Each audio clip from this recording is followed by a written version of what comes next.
Hi hello అందరికీ. మా ఇంట్లో కొంచెం పొటాటోస్ ఎక్కువగా ఉన్నాయండి. సో దానికోసం అని చెప్పేసి మనకి పెళ్ళిళ్ళలో ఎక్కువగా కనిపిస్తున్న పొటాటో బఠానీ ఫ్రై అయితే నేను చేస్తున్నాను. ఏం లేదండి, సింపుల్ రెసిపీయే. ఈ ప్యాన్ గుర్తుందా మీకు? లాస్ట్ టైం నేను వీడియోలో చూపించింది చాలా బాగుందండి. నేను 1 వీక్గా యూస్ చేస్తున్నాను, చాలా బాగుంది. ప్యాన్ పెట్టి అందులో ఆయిల్ వేసి ఆవాలు జీలకర్ర సన్నగా తరిగి పెట్టుకున్న ఆనియన్ టమాటో మీడియం సైజ్ వేసుకోండి. కొంచెం కరివేపాకు, అలాగే స్పైసీనెస్ కోసం ఒక పచ్చిమిర్చి కట్ చేసి యాడ్ చేసుకోండి. పచ్చిమిర్చి అలాగే కారం కూడా వేస్తాము. కాకపోతే పచ్చిమిర్చి వేసేదాని వల్ల ఇంకొంచెం అడిషనల్ టేస్ట్ అనేది యాడ్ అవుతుంది. డిఫరెన్స్ అయితే మనకు చాలా బాగా తెలుస్తుంది. సో ఇది కొంచెం ఫ్రై అయిన తర్వాత మనం ముందుగా ఉడికించుకున్న పచ్చి బఠానీ వేసి బాగా మిక్స్ చేసుకోవాలి.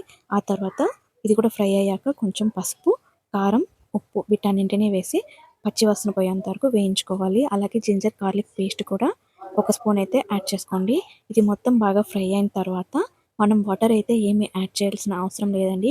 ఎందుకంటే మనం పొటాటో కూడా ఆల్రెడీ ఉడికించి తీసుకున్నాము. పచ్చి బఠానీ కూడా బాగా ఉడికిపోయి ఉంటుంది కాబట్టి మనం వాటర్ అనేది పోయాల్సిన అవసరం అనేది లేదండి. సో ఈ టైంలో ఆయిల్ అనేది పైన తేలుతూ ఉంటుంది. అట్లాంటప్పుడు మనం ఉడికించుకున్న పొటాటోస్ని అందులో వేసి బాగా మిక్స్ చేసుకోవాలి.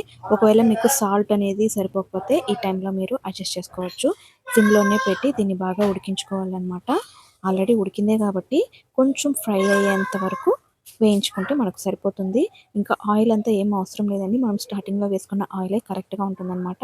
లాస్ట్లో ఫైనల్గా మనం దించేటప్పుడు కొత్తిమీర అనేది యాడ్ చేసుకున్నామంటే టేస్ట్ అనేది చాలా బాగుంటుంది. మీ దగ్గర ఉంటే మ్యాగీ మసాలా కూడా వేసుకోండి, చాలా బాగుంటుంది. నా దగ్గర అయితే లేదు కాబట్టి నేను స్కిప్ చేస్తున్నాను. ఇది ఇలాగే తిన్నా బాగుంటుంది, లేకపోతే రోటీస్కి రైస్కి కూడా చాలా బాగుంటుందండి. మీరు కూడా ఒకసారి ట్రై చేసి ఎలా వచ్చిందో కామెంట్ చేయండి. వీడియో నచ్చిందంటే లైక్ చేసి ఛానల్ని తప్పకుండా సబ్స్క్రైబ్ చేసుకోండి.